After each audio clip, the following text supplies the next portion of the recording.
पालकमंत्री पदाची प्रतीक्षा कायम. मात्र मंत्री भरत गोगावले यांना रायगडच्या ध्वजारोहणाचा मान. अलिबागमध्ये मंत्री भरत गोगावले यांच्या उपस्थितीत 80वा स्वातंत्र्य दिन उत्साहात साजरा. उल्लेखनीय कामगिरी करणाऱ्या मान्यवरांचा गौरव. भारताच्या 80व्या स्वातंत्र्य दिनानिमित्त रायगड जिल्ह्यातील मुख्य शासकीय स्वातंत्र्य दिन सोहळा अलिबाग येथील पोलीस परेड मैदान येथे भर पावसात उत्साहात पार पडला. राज्याचे रोजगार हमी व फलोत्पादन मंत्री भरत गोगावले यांच्या हस्ते सकाळी 9:05 राष्ट्रीय ध्वजारोहण करण्यात आले. पालकमंत्री पदाची प्रतीक्षा मंत्री भरत गोगावले यांना करावी लागत असली तरी रायगडच्या मुख्य शासकीय स्वातंत्र्य दिन सोहळ्यात ध्वजारोहण करण्याचा मान त्यांना मिळाला. त्यामुळे या सोहळ्याला विशेष महत्त्व प्राप्त झाले. यावेळी राष्ट्रध्वजाला मानवंदना देण्यात आली. उपस्थितांनी राष्ट्रगीत आणि देशभक्तीपर वातावरणात स्वातंत्र्य दिनाचा उत्साह साजरा केला. रायगड जिल्हा प्रशासनाकडून सोहळ्याची जय्यत तयारी करण्यात आली होती. स्वातंत्र्य दिनाच्या निमित्ताने विविध क्षेत्रात उल्लेखनीय कामगिरी करणाऱ्या व्यक्तींचा, पोलीस बांधव, विद्यार्थ्यांचा यावेळी मान्यवरांच्या हस्ते गौरव करण्यात आला. त्यांच्या योगदानाचे कौतुक करत समाजासाठी प्रेरणादायी काम करणाऱ्या व्यक्तींचा सन्मान करण्यात आला.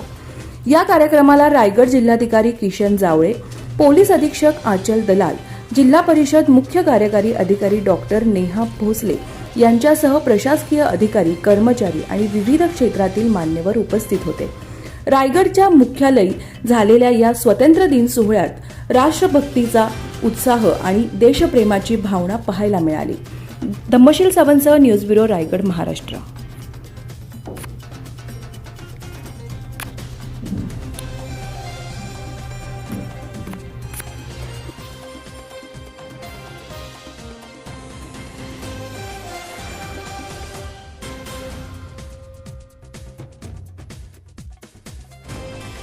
महेंद्र शेठ दळवी, आमचे कलेक्टर साहेब, आमचे शिव मॅडम, आमच्या SP मॅडम, उपस्थित सर्व स्वातंत्र्य सैनिक, लोकप्रतिनिधी, प्रशासकीय अधिकारी, पत्रकार बांधव आणि रायगड जिल्ह्यातील माझ्या लाडक्या बंधू भगिनींनो, मातांनो, त्याचप्रमाणे शाळेतील, कॉलेजातील, हायस्कूलमधील सर्व विद्यार्थी विद्यार्थिनींनो, सर्वांना 80व्या स्वातंत्र्य दिनाच्या मनपूर्वक शुभेच्छा.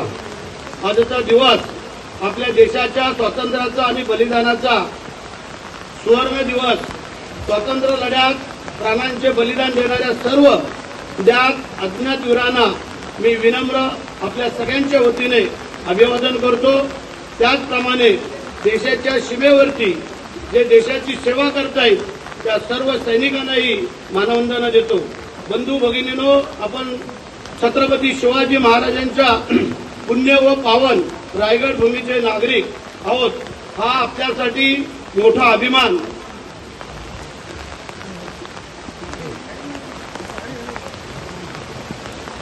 नुकतेच महाराजांचे 12 किल्ले युनेस्कोच्या जागतिक वारसा यादीत समाविष्ट झाले आहेत. त्यामध्ये रायगडचाही आपला समाविष्ट आपल्याला सगळ्यांना माहिती आहे. आपल्या सर्वांसाठी अत्यंत गौरवाची बाब आहे. मुख्यमंत्री देवेंद्र फडणवीस साहेब यांच्या नेतृत्वाखाली आणि उपमुख्यमंत्री एकनाथ शिंदे साहेब व सुनेत्रा ताई अजितदादा पवार यांच्या खंबीर साथीने, तसेच मंत्रिमंडळातील इतर मंत्र्यांच्या सहकार्याने आज आपले शासन महाराष्ट्राला प्रगतीच्या नव्या उंचीवर नेत आहे. राज्याला $1,00,000 कोटी अर्थव्यवस्था बनवण्याचा आमचा संकल्प आहे. मुंबई पुण्यासोबतच रायगड जिल्हा राज्याच्या विकासाचे मुख्य केंद्र बनत आहे. तिसरी मुंबई रायगड जिल्ह्यात येऊ घातली आहे. अटल सेतूमुळे प्रवाशांचे अंतर कमी झाले आहे. नवी मुंबई विमानतळ आणि सागरी मार्गामुळे जिल्ह्याचा मोठा कायापालट होत आहे. सर्व्हिस वेगाने राबवली जात आहे.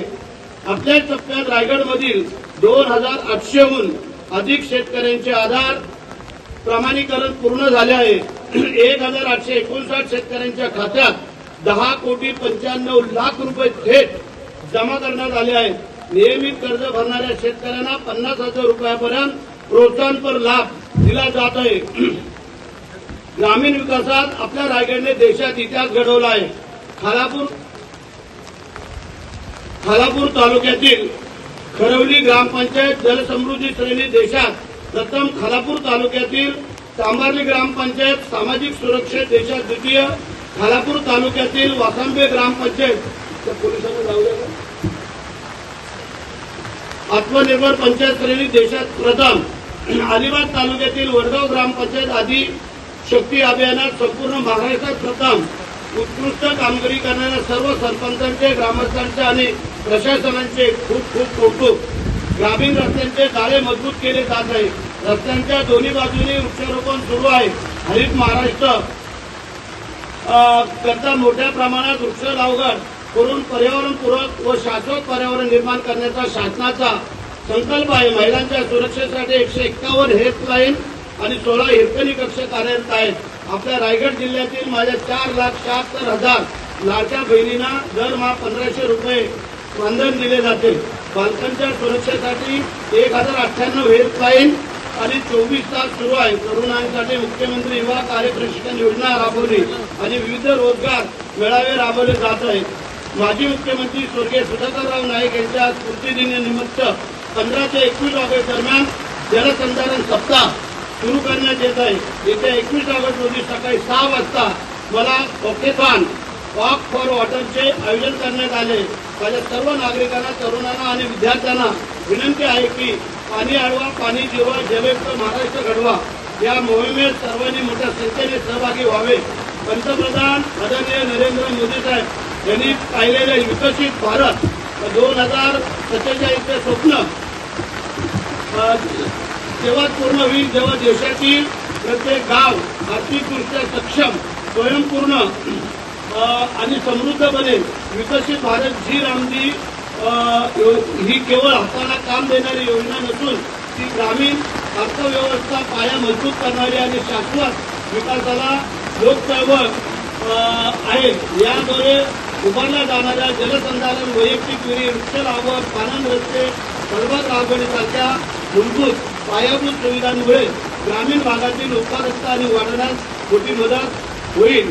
त्याचप्रमाणे आज हा 15 ऑगस्ट हा कार्यक्रम संपन्न होत असताना पुन्हा एकदा मी माझ्या सर्व अधिकारी वर्ग, माझा सर्व स्टाफ वर्ग आणि आपल्या सगळ्या उपस्थितांना आणि माझ्या महाराष्ट्रातील तमाम लाडक्या जनतेला पुन्हा एकदा विनम्र अभिवादन करतो की आजच्या दिवसाचं पावित्र्य राखण्याचं काम सकाळपासून आपल्या शाळेच्या मुलांपासून ते मोठ्यांपर्यंत, अधिकारी वर्गांपासून आपल्या सगळ्या राजकीय क्षेत्रातील मान्यवरांपासून आपल्या सगळ्यांना मी पुन्हा एकदा मनापासून खूप खूप शुभेच्छा व्यक्त करतो.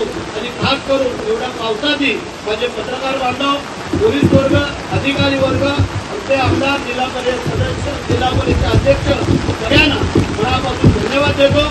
जय हिंद, जय महाराष्ट्र, वंदे मातरम.